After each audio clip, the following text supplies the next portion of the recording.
কখনো মুরগির মাংস দিয়ে ফুলকপি রান্না করা খেয়েছেন? আজ দেখাবো মুরগির মাংস দিয়ে ফুলকপি রান্না করা। প্রথমে প্রয়োজন মতো পেঁয়াজ কুচি, আদা বাটা, রসুন বাটা, জিরে বাটা, ছাল, এলাচ সব কিছু প্রয়োজন মতো দিতে হবে এবং হলুদের গুঁড়ো, মরিচের গুঁড়ো দিয়ে ভালোভাবে কষিয়ে নিতে হবে। এরপরে ধুয়ে রাখা মুরগির মাংস দিয়ে দিতে হবে এবং ভালোভাবে কষিয়ে নিতে হবে। এরপরে কাটা সবজিগুলো ভালোভাবে ধুয়ে নিতে হবে।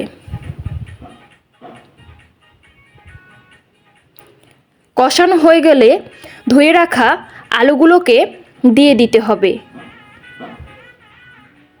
এরপরে একটু কষিয়ে নিতে হবে। এরপরে ধুয়ে রাখা ফুলকপিগুলোকে দিয়ে দিতে হবে। এরপরে হালকা কষিয়ে নিতে হবে।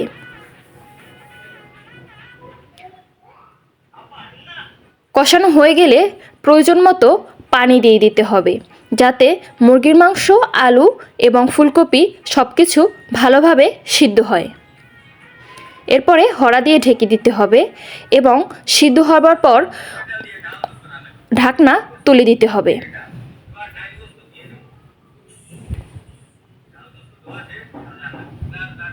দেখুন সব কিছু কি সুন্দরভাবে সিদ্ধ হয়ে গেছে।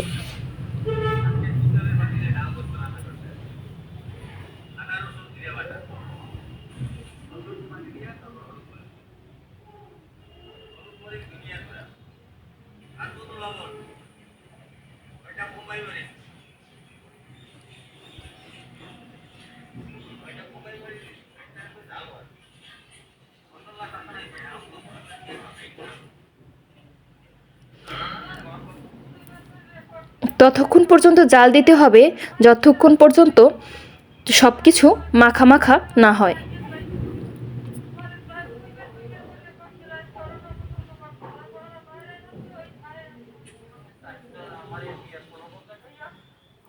সব কিছু ভালো মতো সিদ্ধ হয়ে গেলে এবং মাখা মাখা হয়ে গেলে তুলে ফেলতে হবে।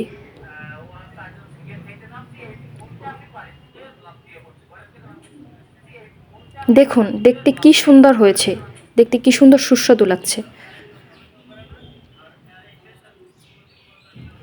এরপরে গুঁড়ি করা জিরা দিয়ে দিতে হবে।